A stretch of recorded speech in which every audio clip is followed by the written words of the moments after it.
El catalizador del avivamiento.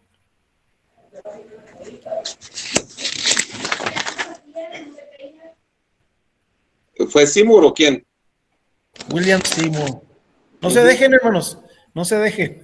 Póngame 10, ya me voy. Está exento, ¿eh? Gloria a Dios. Miren, aquí lo importante, hermanos, considero es lo siguiente. Ver, por decirlo así, la línea de tiempo. ¿La qué? La línea de tiempo del Espíritu, del obrar del Señor, ¿verdad? A través de la historia, con su presencia, la historia de los avivamientos. Dijimos la vez pasada que cada 2 siglos, más o menos, ¿verdad?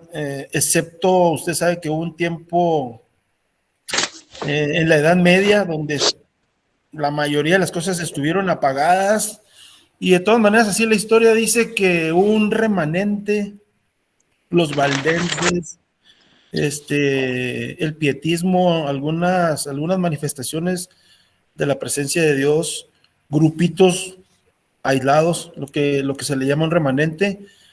Pero fíjese cómo nosotros veíamos el panorama la semana pasada y cómo el Señor pues nunca se queda sin testimonio, ¿verdad? Y la obra de Dios pues nunca va a parar. Cómo empezaron los brotes de avivamiento cada 2 siglos, después cada siglo, ¿verdad? Y aquí es muy importante esto, hermano. Cuando estamos estudiando la historia, hay 3 aspectos que debemos de considerar. Número 1, los lugares. Número 2, las fechas. Y número 3, los personajes, las personas que están involucradas. Fíjese, me llama la atención que en Gales, ¿alguien se acuerda quién fue la persona que Dios usó allá en Gales?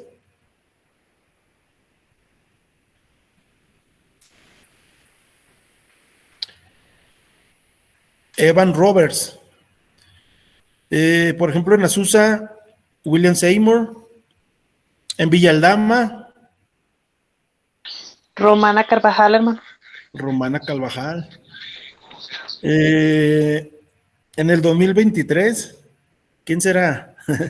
¿Quién de ustedes? ¿Quién de nosotros? Fíjese, los lugares, las fechas, pero me llama mucho la atención las personas, los personajes. No son personajes, son personas, ¿verdad? Que Dios usa como catalizadores. Entonces, en esta lección, en la lección 2, vamos a ver cómo se vincula la historia de nuestra iglesia apostólica con esos avivamientos, especialmente con el de Azusa, ¿verdad? Ya dijimos cuál fue el motivo por el cual hubo una separación, hermanos. A ver, hermano Aarón, ¿sí me escucha, hermano Aarón? Amén, hermano. ¿Cuál fue el motivo de por qué hubo esa separación primero de los anglosajones con la persona, con el negrito, por decirlo así, ¿verdad? Con la persona de color, William Seymour, y luego después hubo un mover entre los afroamericanos y los mexicanos? Pero ¿cuáles fueron las razones de por qué había esa separación? Fueron motivos como de racismo, ¿no, hermano? Y luego de cultura y de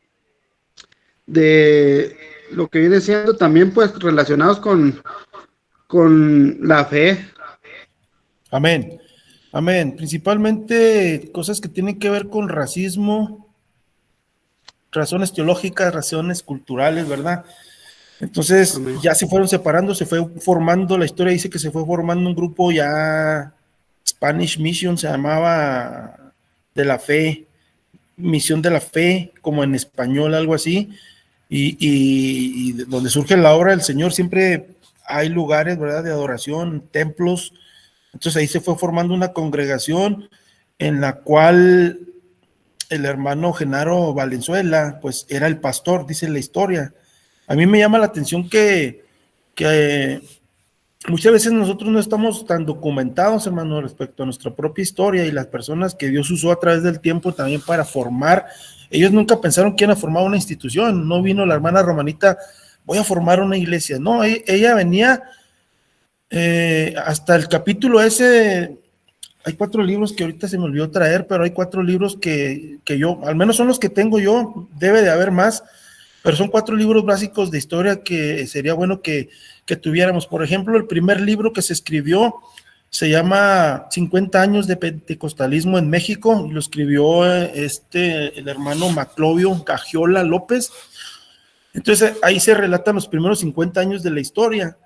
Después vino también el sobrino de él, Manuel J. Gagiola, que escribe un libro que se llama La serpiente y la paloma, donde recaba mucho de lo que su tío expresaba, y aparte pues él era un teólogo y era un investigador, o sea, ese libro está muy completo. Ese sería muy bueno que lo tuvieran. Hay otro libro que se llama Mis Memorias, del hermano José Ortega Aguilar, y cuando fue el centenario, cuando se cumplieron 100 años de la Iglesia Apostólica en México, editaron un compendio, un libro, ¿verdad?, de muchos autores. No me acuerdo exactamente, parece que se llama 100 años de pentecostalismo, algo así, no me acuerdo exactamente el título, ¿verdad? Pero esos 4 libros, hermano, contienen la mayoría de la bibliografía, la historiografía que tenemos nosotros acerca de nuestros orígenes.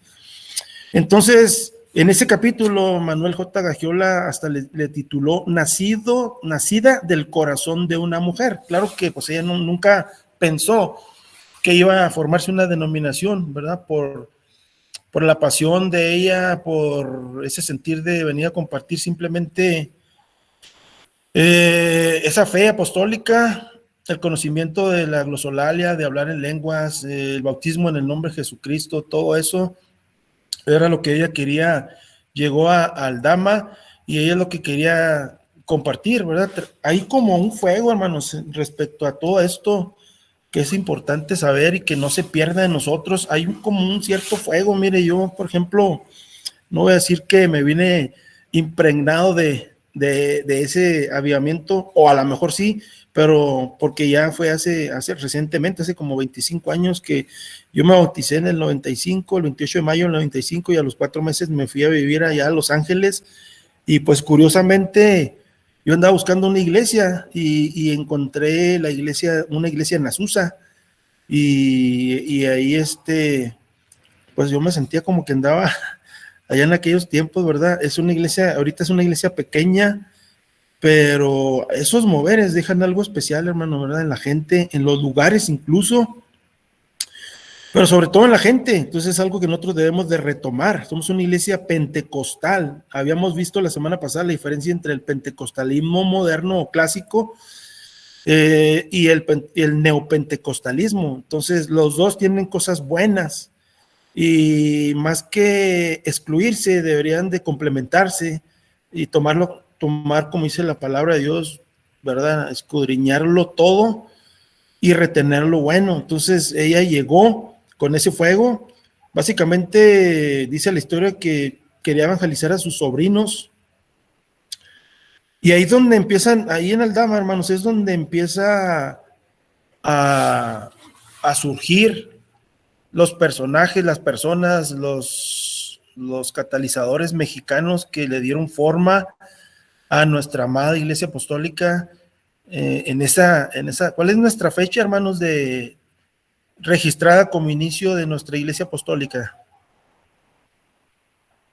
El 1 de noviembre de 1914. 1 de noviembre de 1914. Fíjese de lo que puede llegar una célula, a veces nosotros, o una reunión de casa, ¿verdad? Ahí el pastor Yonggi Cho en Corea, él comenzó una célula de 5 personas, su suegra y otras 3 personas, pues su esposa, su suegra y otras 3 personas, y ahorita son una iglesia de más de 1 millón de miembros, ¿verdad? Allá en Corea, una de las más grandes del mundo.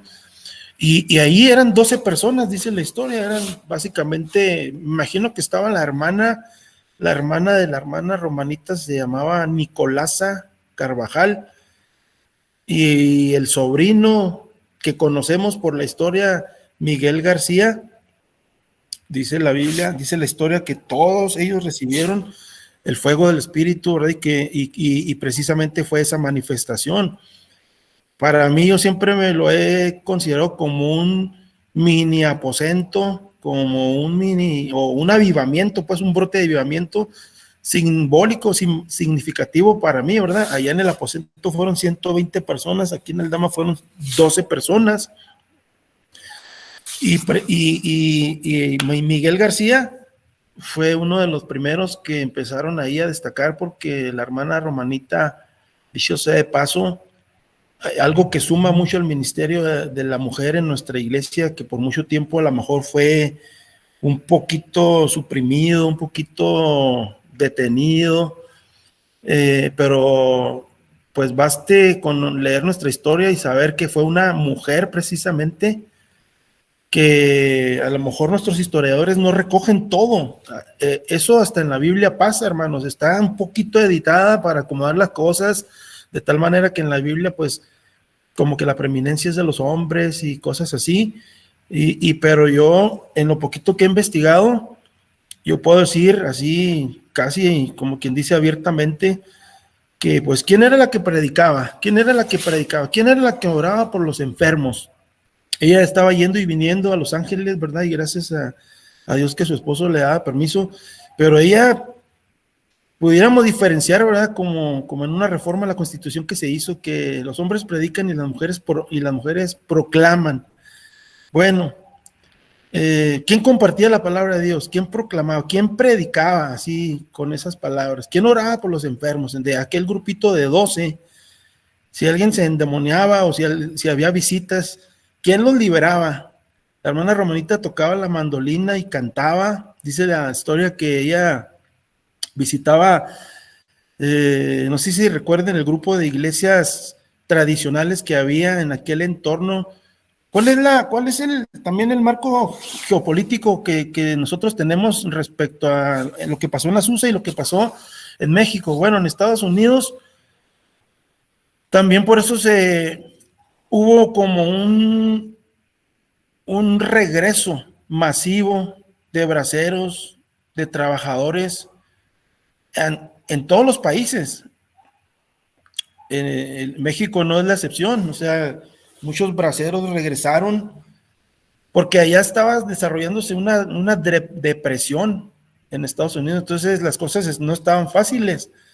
Y acá en México sentían todavía los efectos de la Revolución Mexicana, entonces ambos países pues había como conflictos y el escenario pues estaba preparado precisamente cuando hay mucha necesidad. La respuesta pues siempre es el Espíritu de Dios, la presencia de Dios.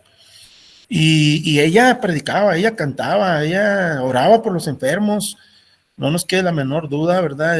Ella, incluso cuando recibió el Espíritu Santo, pues ella sintió la necesidad de que fueran bautizados.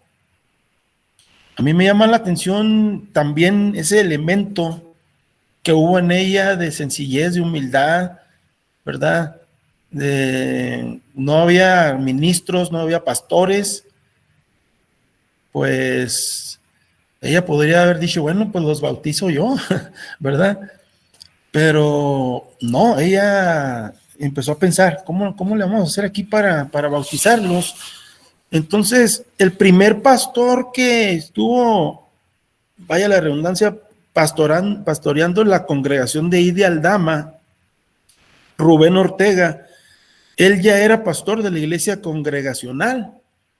Entonces, Romanita, de alguna manera, no comenzó como a evangelizar. Y obviamente, pues en aquel tiempo, siendo mujer y siendo laica, por decirlo así, pues no tenía grado, no tenía estudios respecto a la Biblia, pues fue ignorada al principio por el hermano Ortega. No le creyó, la tomó por loca, yo creo, y la ignoró. Pero dice la historia que en una de esas visitas, porque fíjese la constancia, la pasión, el esfuerzo, la constancia, el motor. Nosotros nos llamamos iglesia apostólica. Hay por decir una unción apostólica. ¿Qué quiere decir apóstol, hermanos? ¿Qué quiere decir apostólico? Alguien que me diga. Porque alguien dice, ¿existen los apóstoles o no existen los apóstoles? Bueno, así como grado, como como título, pues no, ¿verdad? No tenemos esa base en esa doctrina, especialmente nosotros. Pero hace algunos años la mesa directiva general, como que abrió tantito la puerta en el sentido de decir apóstoles en los hechos, porque la palabra apóstol, pues ahorita hay muchos apóstoles y falsos apóstoles y muchas cosas así, pero no quiere decir otra cosa sino enviado. Entonces la iglesia apostólica, ¿qué significa? Que hay un mover, un sentir de ser enviado. Eso es lo que pasó en la hermana Romana. Dios la envió, el Señor sí sabía lo que iba a hacer, pero ella pues no, ella simplemente obedecía y seguía el impulso de su corazón y el espíritu que le guiaba, y y eso es lo que nos debe de caracterizar a nosotros. Cuando hablamos de sendas antiguas, no estamos hablando nada más de la ropa y cosas así. Yo en esta semana estaba publicando, ¿verdad? Porque estaba releyendo los libros y el hermano Manuel J. Gagiola dice algo muy interesante ahí en el libro de La Serpiente y la Paloma. Dice que la hermana Romanita visitaba las iglesias tradicionales que había en aquel entonces, que lo vimos la semana pasada, la congregacional, la metodista, la bautista, ¿cuál más? Congregacional, bautista, la metodista, todas esas. Y fíjense, hermanos, dice que ella era altamente aceptada. A lo mejor el problema que tenían un poquito como el hermano Ortega, el pastor Ortega, era pues el mensaje, porque era algo nuevo para ellos.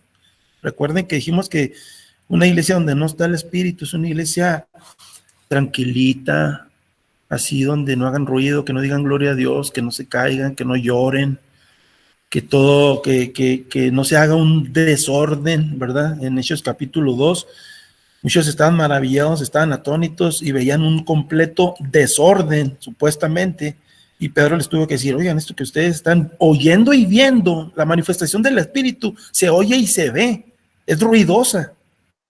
Esto que ustedes están oyendo y viendo no es otra cosa sino la promesa que decía el Señor allá hace 680 años con el profeta Joel: en los posteriores días derramaré de mi espíritu sobre toda carne. Fíjense, hermanos, siempre que el espíritu se mueve, se desatan ciertos problemas. Si, por ejemplo, en la congregación se desata el espíritu profético, si alguien empieza como a dar profecía, la unción de sanidad y todo eso, hay como un conflicto, le llamo yo, en los aires, porque hay una como reacción, porque el enemigo pues no quiere que seamos avivados. Esto que les estoy mencionando es muy importante, hermano, por lo que viene adelantito. Miren, nosotros estamos analizando en la lección 2 un periodo de 18 años. La lección 2 abarca más o menos un periodo de 18 años, que es de 1914 hasta 1932, que fue cuando ya, digamos, la parte institucional de nuestra iglesia se comenzó a desarrollar, tomaron ya como formalidad, fue la primera convención ahí en Torreón, y todo eso lo van a ver también dentro del capítulo 2. Entonces ahí hubo bosquejos ya de puntos doctrinales, de constitución, ministros ordenados. No sé si empezaron, parece que sí, en esa convención de 1932 ya nombraron así, digamos, como encargados regionales, porque ahí en la lección 2 en el cual van a hacer el resumen, se habla de 3 grupos, 3 focos de esos braceros, de esos mexicanos que estaban regresando a su país.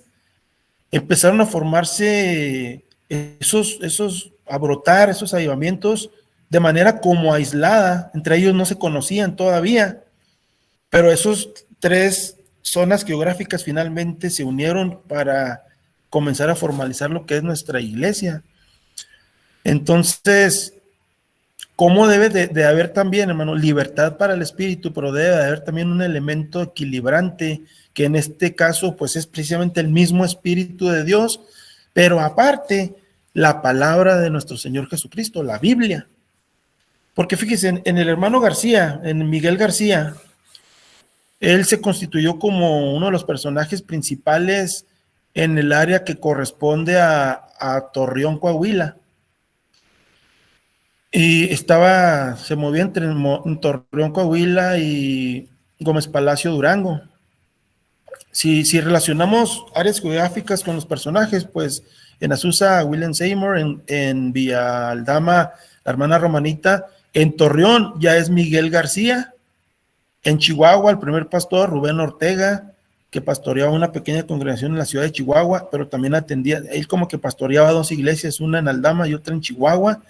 Y fíjese, ellos dos, el hermano Miguel García y el hermano Rubén Ortega, tenían había un elemento en ellos de dejarle la libertad al espíritu, pero al mismo tiempo los autores de nuestros libros de historia dicen que había como un elemento místico en ellos, más en el Rubén Ortega, que parece ser que incluso hasta se enfermó de la mente o algo así pasó con él. Él se fue, ¿verdad?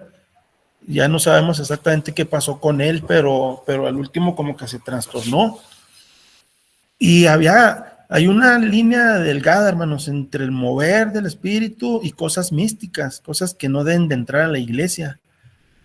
¿Y cuál es el elemento regulador? Pues primero el Espíritu Santo que está en nosotros, y lo número 2 es la palabra de Dios, porque dice la Biblia que la palabra profética más segura de todas es la Biblia.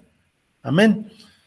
Entonces, esto, por ejemplo, Miguel García también estaba en Torreón, pastoreó algunos años, y él de repente se fue para Estados Unidos, y el enemigo aprovecha todas esas coyunturas donde hay ausencia de autoridad o con un poquito de orden, porque fíjese, el autor Manuel J. Gagiola menciona que incluso hay un capítulo en su libro que se llama La década confusa. No sé si alguno de ustedes haya escuchado acerca de la década confusa, que a mí me causa me llama mucho la atención, hermano, todo lo que pasó. Yo les recomiendo que ustedes se metan a esos capítulos y estudien, donde nos vamos a dar cuenta, hermanos, que por no estar bien fundamentados en el conocimiento bíblico,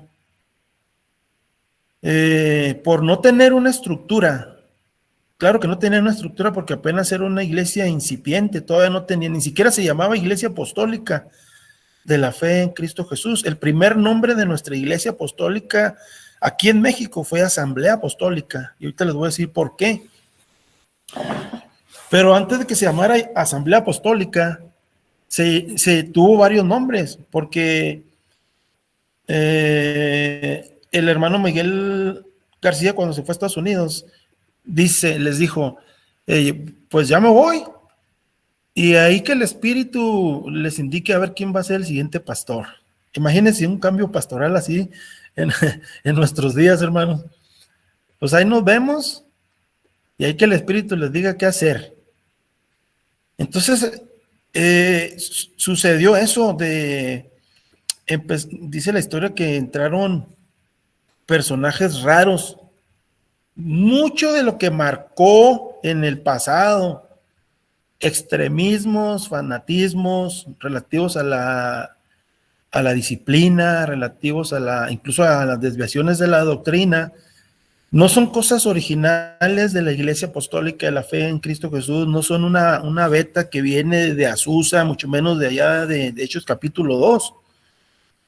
Fue un descuido, un vacío de autoridad, fue una falta de fundamentación en la Biblia que fue aprovechada por el enemigo a través de otros. Siempre hay personajes a favor del reino de Dios y en contra del reino de Dios. Ustedes se van a dar cuenta a través de los libros de historia que en ese mover que hubo en Torreón están por lo menos involucradas por lo menos 3 o 4 nombres de iglesias que fluctuaban, ¿verdad?, entre lo falso y lo verdadero, porque el hermano Miguel empezó a formar, ¿verdad?, pues diáconos, ministros. Sí tuvo él como un intento de darle una estructura a la iglesia. Los primeros nombres que empiezan a sonar allá en Torreón, pues Isabel Sánchez, Aurelio y Juan Rodríguez, y Felipe Rivas, precisamente, pero Felipe Rivas era como el último de a bordo, era como el tercero. Ahí el que era de toda la confianza de Miguel era, del hermano Miguel García, era Isabel Sánchez. Entonces, de hecho, cuando el hermano Miguel se fue, Isabel Sánchez tomó el pastorado, pero pues por esa falta también de conocimiento y por falta de experiencia, pues se cometieron varios errores, hermanos, que vale, dice, hay un dicho que me gusta mucho a mí, ¿verdad? Dice que el que no conoce la historia, ¿qué más dice sí han escuchado esa frase? El que no conoce la historia, complete la frase, hermano. ¿No han escuchado esa frase? Dice, el que no conoce la historia está condenado a repetirla. Entonces, fíjese, hay personajes, por ejemplo, como Ireneo Rojas, Eusebio, no me acuerdo cómo se apellidaba, Eusebio, no me acuerdo ahorita el apellido. Hay personajes como Aarón, relativo a Aarón, oiga, precisamente parte de la confusión que pasó ahí en Torreón, en la iglesia de Torreón, porque se peleaban hasta por los templos, pelearon los templos, había luchas de poder, luchas de autoridad. Hubo, pues como dice el autor Manuel J. Gagiola, hubo toda una década de confusión. Y de ahí, por ejemplo, hay una iglesia que se llama Iglesia Evangélica Cristiana Espiritual, que todavía existe,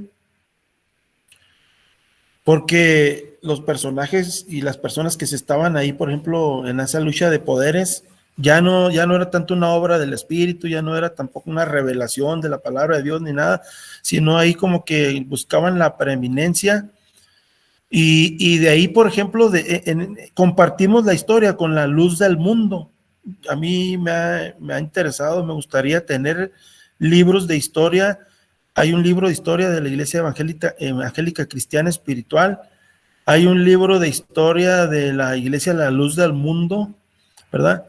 Pero gracias a Dios, hermano, ¿verdad? Que el Señor nunca se queda sin testimonio, porque precisamente todo ese extremismo que hubo en la década confusa, como que se vio reflejada más en esas iglesias que se separaron, hermanos, porque precisamente Dios le dio sabiduría e inteligencia a nuestros padres apostólicos de tal manera, ¿verdad? De que cuando ya, por ejemplo, Miguel García se fue, cuando Isabel Sánchez también se retiró y se fue para vivir allá a Juárez, pues al último, el que estaba último en la lista, que era el hermano Felipe Rivas, fue el que finalmente le tocó lidiar con toda esa confusión. Dice la Biblia, dice la historia, perdón, dice que llegaron esos personajes que llegaron a tomar control, llegaron eliminando las Biblias, sentaron a los ministros, ellos tomaron autoridad. Lo grave aquí no es que hayan sentado a los ministros y a los pastores y que hayan cerrado las Biblias, incluso las prohibieron.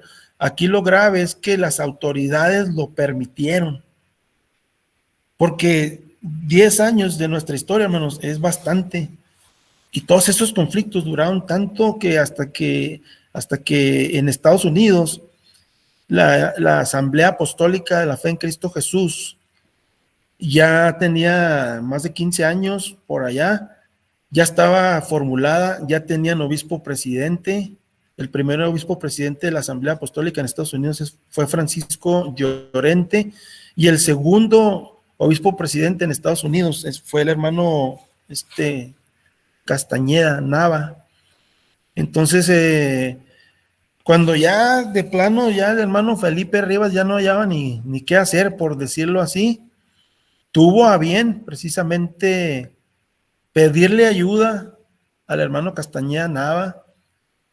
Él los había contactado porque de esos 3 grupos que les digo que se estaban formando aquí en México, precisamente uno de los grupos primeros que se formó fue allá en Mexicali, en el área de Mexicali, en el área de Tijuana, en el área del Valle de Zaragoza, ¿verdad? Donde está uno de los primeros templos con los que contó nuestra iglesia, ¿verdad? En México, en el Valle de Zaragoza. Y entonces el hermano Nava pues estaba pastoreando todas esas iglesias entre Estados Unidos, las que se formaron en la asamblea, las comunidades que se iban formando por allá en Mexicali, en el Valle de Zaragoza y en Tijuana. Entonces, el tercer grupo que se va a ver ahí en la lección 2 es en el área de Sinaloa, que ustedes saben que fue muy fructífera. Hasta la fecha es muy fructífera, se formaron muchas congregaciones. A lo mejor si usted quiere pequeñas congregaciones, a mí me llama mucho la atención. Cuando una vez fuimos a Los Mochis, hermanos, allá casi en cada ranchito hay un templo de la Iglesia Apostólica, en cada pequeño poblado, en las ciudades, ¿verdad? La obra apostólica fue muy pujante. En ese tercer escenario estamos hablando de 4 estados mínimo, ¿verdad? Por ejemplo, está Sinaloa, está Nayarit, está Jalisco y está Sonora también. Entonces esos 3 puntos son el área de Baja California, el área de Sinaloa, Sonora y Nayarit, y luego el área de Torreón, el área de Chihuahua, Torreón, Chihuahua, Coahuila y Durango. Esos 3. Estamos hablando que en 1925 estaba el Señor formando su cuerpo, ¿verdad?, apostólico aquí en México, pero no se conocían entre ellos, sino que fue hasta una convención que hubo por allá en Mexicali o en el Valle de Zaragoza, donde el hermano Nava por primera vez escuchó que había otros grupos que compartían la fe apostólica del nombre de Jesucristo, que bautizaban en el nombre de Jesucristo y que eran grupos que hablaban en lenguas. Entonces también en él nació el sentir de ir a conocer a esas personas, ¿verdad? Entonces él vino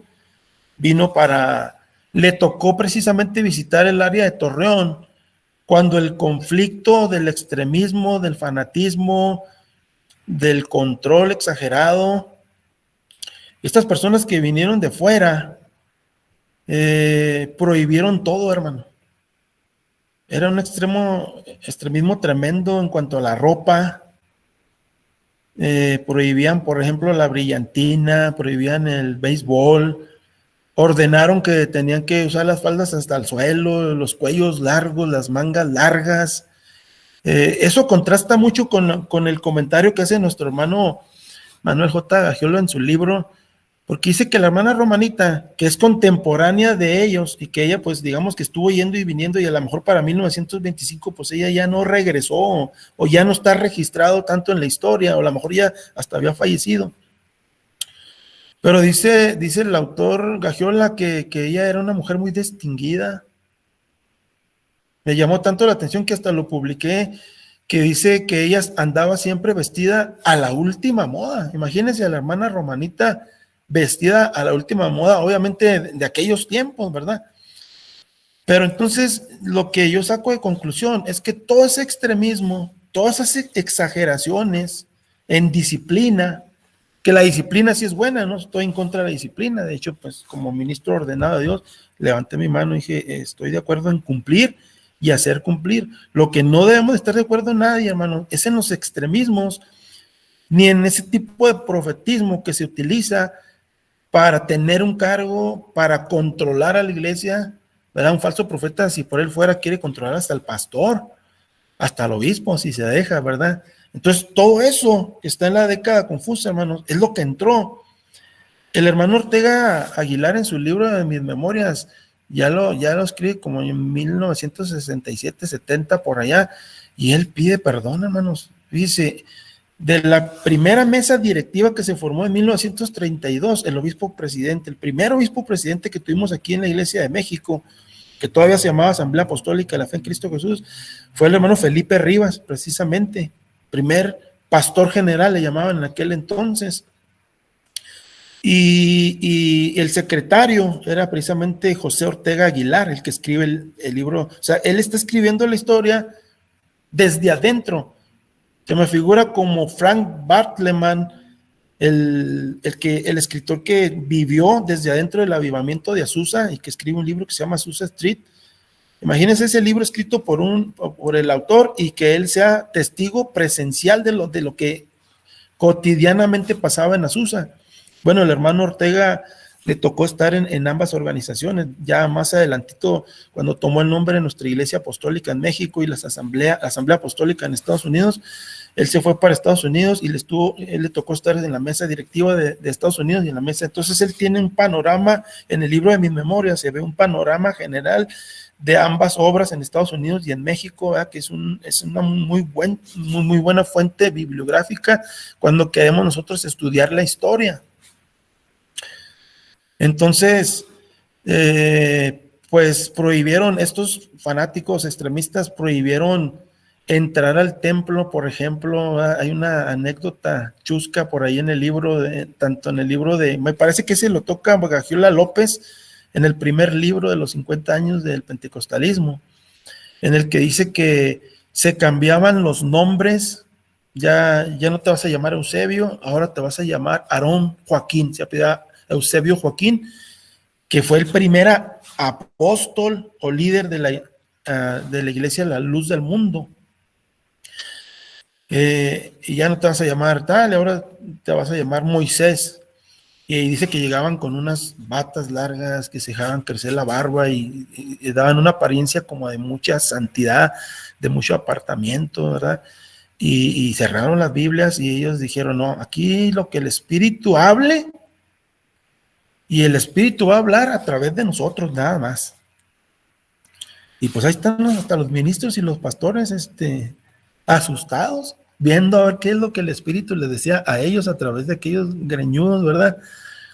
Y en medio de todo eso, y la formación de por lo menos 3 iglesias, Luz del Mundo, Iglesia Evangélica Cristiana Espiritual y nuestra amada iglesia, pues el hermano Rivas, pues no muy bien sabía cómo atender aquello. Entonces yo pienso que el Señor lo inspiró, tomó una decisión muy sabia de pedir algo como lo que ahorita le llaman cobertura. Cuando el hermano Nava llegó de allá de Tijuana, de Mexicali, llegó en medio de la efervescencia, llegó en medio del fuego, hermanos. Pero fíjese ya la madurez que presentaba la Iglesia Apostólica, ya estructurada, ya con obispos presidentes, ya con distritos, ya con ancianos, ministros ordenados, diáconos y todo eso. Y aparte la escuela teológica, hermanos, es muy importante, ¿verdad? Yo veo que últimamente como que algunas personas menosprecian la teología, algunos pastores dicen que no se requiere estudiar, que no es necesario y todo eso. Fíjese, es parte de lo mismo que estaba pasando en aquel entonces. Hasta ponen ese versículo donde Pablo habla de que pues todo lo tiene por basura, y yo digo que él, en un ejercicio de humildad, pues ante el Señor, ante la grandeza del Señor y el conocimiento del Señor, pues él mismo se humilló. Pero yo le digo a la iglesia y le digo a mi esposa que el Señor no tenía la misma opinión que Pablo. El Señor no lo tuvo por basura. Él lo expresó que lo tenía. Comparado con la eminencia de Cristo, pues obviamente no es nada. Pero el Señor, cuando ya se está escribiendo el Nuevo Testamento, pasa lo mismo en el Antiguo Testamento. Moisés era un legislador. Moisés tenía conocimientos digamos, de astrología, de ciencias, de conocimiento, de varias ramas, ¿verdad? Porque fue criado en la casa de Faraón, y ellos desde chiquitos lo estaban preparando. Un príncipe tenía una preparación tremenda. Y fíjese, ¿quién escribió, verdad, el Pentateuco? Pues Moisés. ¿Quién escribió la mayoría de las cartas doctrinales en el Nuevo Testamento? Pablo. Como que el Señor, como que él incluso le agradó ese ejercicio de humildad que hizo ante el Señor. No, pues todo esto lo tengo por basura. Él tenía, por decirlo así, actualizándolo, tenía doctorados y todo eso. Bueno, yo eso lo desecho por el conocimiento de Cristo. Ok, está bien, Pablo.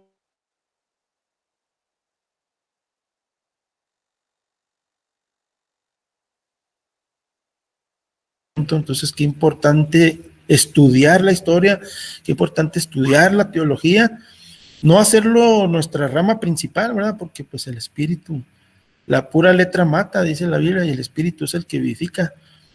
Pero yo digo que se hubieran ahorrado muchísimas años de confusión, extremismo, que cuando pasa eso, hermano, la congregación, las iglesias son lastimadas, la gente sale, la gente se va. A muchos en aquel entonces los pusieron, por decirlo así, a prueba, los excomulgaron, los excomulgaron porque entraban con zapatos al templo, los excomulgaban porque a lo mejor la falda no era lo suficientemente larga, que pues sabemos que sí debe ser larga, pero ellos tenían así como un legalismo extremo. Y cuánta gente no fue lastimada y cuánta pérdida hubo en aquel entonces. Incluso el hermano Gagiola menciona en su libro y dice, si hubiéramos seguido así, y si nuestra iglesia insiste en un extremismo así radical, pues caeríamos en un vacío, caeríamos en un letargo, caeríamos en un estancamiento, dice. Precisamente, dice, las iglesias que quieran crecer deben de reconsiderar su posición. Y yo digo que esa reconsideración de la posición no debe llevarnos a cosas que no sean bíblicas, sino nos deben de sacar de fanatismo, nos deben de sacar de extremismo, nos deben de sacar de fariseísmos y de todo eso, para regresarnos a algo, a una condición puramente bíblica. Me gustó mucho la atención, me llamó mucho la atención el día de hoy que nuestro obispo, ahorita están en reunión episcopal y nos manda como la declaratoria de misión, que aquí la tengo aquí en el celular, y esa también la publiqué, hermano, yo todo publico, ¿verdad? Y dice ahí que, déjeme lo leo. Dice, visión, ser una iglesia bíblica. Eso me gusta mucho, hermanos, porque el Espíritu y la palabra, el Espíritu y la Biblia, ¿verdad? Pues deben de ser nuestra principal guianza.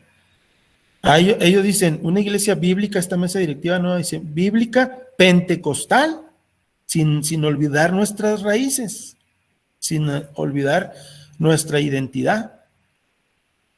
Y dice, y que viva los principios del reino. Entonces ahí como que engloba todo y es lo único que han compartido a lo mejor hasta ahorita y ya me estoy emocionando y dije, vienen a lo mejor ciertos ajustes, ciertos cambios. Se requiere, cuando el hermano Felipe Rivas ya como que le llegaba el agua al cuello y que vio que llegó el hermano Nava, él le dice, ¿sabes qué? Me llama la atención también la humildad de nuestros padres apostólicos, porque fíjese, poquito después de que hubo ese acuerdo, el hermano Felipe Rivas le dice, ¿sabes qué? Pues mira, tenemos este problema, nos falta estructura, yo tengo poco, los pastores se fueron, yo tomé aquí el cargo, pero no tenemos estructura, no tenemos organización, no tenemos un consejo eclesiástico, entonces, pues ayúdanos. Qué importante que él tuvo a bien pedir ayuda, tomar una decisión. Él no se aferró. Él no dijo, no, es que yo soy el obispo presidente. Es que yo soy el pastor general. Y pues, ¿cómo? No, él reconoció que la situación se le estaba saliendo de control y hay una copia ahí en los libros de un acta que se levantó, que a partir de ese momento la iglesia en México pertenecía a la organización Asamblea Apostólica de la Fe en Cristo Jesús de los Estados, con sede en Estados Unidos, y siendo el obispo presidente el hermano Castañeda Nava. Y ya más adelante, en 1932, hicieron la primera convención, ya repartieron credenciales, organizaron, así por esas áreas que les estoy diciendo. Por ejemplo, empezaron personajes a destacar, como por ejemplo en Sinaloa, el propio Maclovio Gagiola fue nombrado anciano de la región de Sinaloa, Nayarit y Sonora. Otro hermano de nombre Felipe Coronado, anciano de las iglesias en Chihuahua. Otro hermano por allá en Mexicali, ¿verdad? Para 1932, después de esos 18 años que yo les estoy comentando, hermanos, ya había como cerca de 30 congregaciones en México. por lo menos como en 10 o 12 estados, digamos, Baja California, Sonora, Sinaloa, Chihuahua, Coahuila, Durango, Nayarit, Jalisco, Tamaulipas, Zacatecas y en Veracruz. Fíjese cómo se fue extendiendo, cómo el Señor fue, cómo el Espíritu de Dios fue ganando terreno, cómo también la unción apostólica fue ganando. Tenemos nosotros, hermanos, la dicha o el orgullo, si se puede usar esa palabra, ¿verdad?, de pertenecer, hermanos, a la primera denominación autóctona pentecostal, producto de un avivamiento que es una rama o un brote del avivamiento de Azusa. Eso nosotros lo debemos de tener bien claro, porque a veces nosotros mismos somos muy críticos con nosotros mismos y nomás vemos nuestros propios errores, vemos a los neopentecostales, vemos a los independientes, muchas veces anhelamos algunas cosas que ellos tienen, ¿verdad? Pero, hermanos, Dios está con nosotros. A través de la historia se ha demostrado eso, o sea, a través de luchas, pruebas, divisiones, contiendas, 3, 4 denominaciones que surgen de un mismo grupo. La Iglesia Apostólica en México permanece, ¿verdad? Y cómo esa humildad de nuestros primeros padres apostólicos, decir, no, miren, nosotros nos ponemos a las órdenes, ayúdenos. Aquello le trajo una estabilidad tremenda, hermanos, a la Iglesia Apostólica. Ellos fueron correspondidos en esa actitud de humildad, porque la Asamblea Apostólica, poquito más adelante de que hubo ese acuerdo con Felipe Rivas, pues les dijeron, miren, vamos a tener el acuerdo que ya se va a llamar la Iglesia, en México se va a llamar Iglesia, y pues acá en Estados Unidos se va a seguir llamando Asamblea Apostólica hasta la fecha, así nos llamamos. Pero todas esas congregaciones y grupos que nosotros formamos en México, se los dejamos a ustedes. Son parte de su organización, de la Iglesia de México, y todas las congregaciones que ustedes hayan formado acá en Texas, en Estados Unidos, pues las vamos a tomar nosotros. Amén, hermanos, ¿no? Amén. Oraron, hicieron un acuerdo, hicieron un acta, y qué tremendos. Yo admiro mucho, hermanos, a nuestros padres apostólicos, ¿verdad? Con esas actitudes, esa humildad, ese esfuerzo, esa dedicación que tuvieron ellos para irle dando forma, hermanos, a pues una gran organización, un gran organismo más bien, que ahorita pues tenemos presencia en casi 30 países del mundo. Entonces debemos de sentirnos agradecidos con Dios, y eso es lo que nos debe apasionar de la historia. Hay cosas que yo pienso que están editadas, ¿verdad? Que ahí como que nuestros padres, los autores, como que ahí las dejaron como para, pues, como para no tratar el tema. Y yo siempre digo, bueno, la Biblia nunca escondió nada. La Biblia siempre habla abiertamente de los errores de David, de los errores de Pablo, de Moisés. Entonces, pero eso me mueve a mí, me inspira a mí, hermanos, como para decir, bueno, yo también puedo investigar. También podemos escribir un libro, y por lo menos si no escribimos un libro, pues por lo menos podemos ser de esos personajes o de esas personas, hermanos, que Dios use en nuestra generación para llevar a la iglesia a otro nivel, que entendemos que pues tenemos errores y faltas, y nos faltan muchas cosas. Por ejemplo, no tenemos producción teológica. Yo los invito para que no nada más terminen el EBIT, sino que les sigan con el CCM, si es que se va a seguir llamando CCM, que escriban, hermanos, que saquen artículos, que se documenten, ¿verdad? Pues es uno de los frutos que puede dejar esta materia precisamente, en el nombre de nuestro Señor Jesucristo. Hermanos, no sé si tengan preguntas hasta aquí. Ese fue mi corto hablar. ¿Alguna pregunta? ¿Duda? Nada.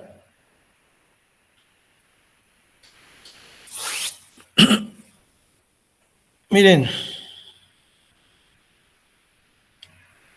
respecto a la plataforma,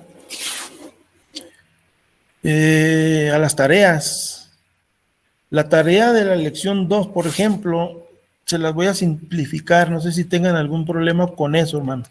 Te las voy a dejar más fácil. Amén, hermanos. ¿Quién dice amén? Amén, hermano. Amén, hermano. Amén. Estaban ahí. Gloria a Dios. Porque la El día lección del 2. amor y la amistad, hermano. Déjenos poquita tarea. Sí, pues por el Día del Amor y la Amistad ya casi me dan ganas de no dejar tarea, pero tenemos que tener No, evidencia hermano. ahí arriba, ¿verdad? Pero se los Dios voy lo a va a pagar con simplificar. muchos hijos espirituales. Amén, amén.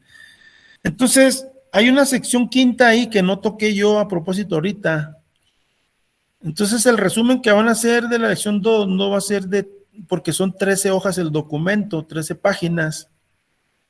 Entonces, va a ser el resumen de la página 8 a la página 13 nada más. Estamos obviando 7 páginas, porque es de lo que hablamos ahorita. De todas maneras, yo sí les encargo que den una leída y que les motive como para ese resumen que viene ahí de la 1 a la 7, que les motive para ir a los libros, al de Maclovio Agiola, al de Manuel J.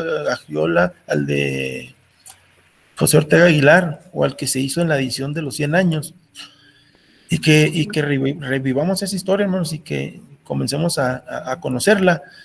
Entonces, a partir de la quinta sección, ahí en la página 8, ahí lo que les voy a encargar de resumen es que ahí se habla de 2 modelos de crecimiento, hermano. Si gusta hasta anotarlo, ¿verdad? Porque pues, no van a sacar un resumen de todo, sino se habla de 2 modelos de crecimiento y el autor hace un análisis comparativo. Entonces ahí al último habla de ciertas debilidades de esos modelos de crecimiento.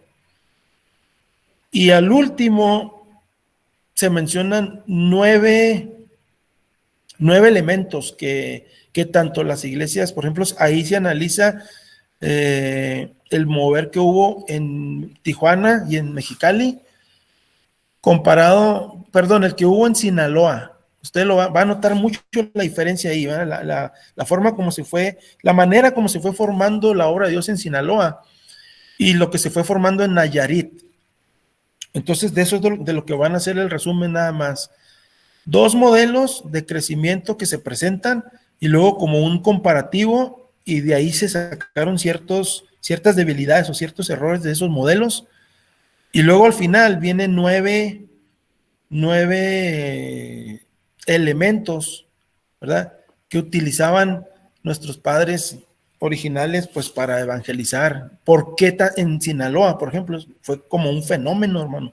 En Sinaloa la iglesia, o sea, la palabra de Dios llenó todo. Le digo que en cada uno de los pueblitos ahí hay una iglesia, la fe apostólica, no nada más en sí la Biblia y no nada más la doctrina, sino la fe apostólica, el mover del Espíritu Santo, las lenguas, los bautismos.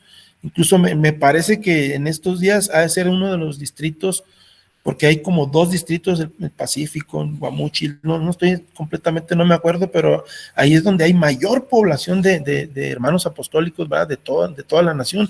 Entonces es muy interesante ver esos modelos. Usted lea la página del 8 al 13 y saque ese pequeño resumen. Nos están pidiendo que sean 2 cuartillas, pero hay material, ¿verdad? Hay material para más. Y al final, hermanos, le ponen a manera de conclusión. Se va a ver ahí una manera de conclusión ahí en la página, digamos, 13. Entonces, ustedes también quiero que por favor me hagan una conclusión así pequeñita, una conclusión personal, algo que les deje, que les haya dejado tanto esta videoconferencia como la lectura que tengan de ese documento. Y recuerden que tenemos hasta el domingo, ¿verdad?, a las 11:59 p.m. Le decía yo al hermano Daniel García que yo platiqué con él para ver qué hacíamos respecto a si se está batallando con el internet o cosas así. Pero sí llegamos a la conclusión, hermano, de que pues es mejor irnos bien desde el principio. Si estamos batallando, por ejemplo, para subir los documentos o para esto, para lo otro, precisamente nos va a servir mucho. La plataforma es algo muy sencillo, pero al principio si no la conocemos, como que nos destanteamos poquito y eso lo pasamos todos, yo también. Haga de cuenta que lo primero que yo noté, por ejemplo, en esta clase es que en el CCM, por ejemplo, desde que se da la fecha, por ejemplo, el 14 de febrero empieza la clase, yo pago mi inscripción en el CCM y me dan acceso a la plataforma. El día que nos dan acceso a la plataforma, ya estamos en clase. Classroom es precisamente eso, es una clase virtual que incluye 3 o 4 asesorías.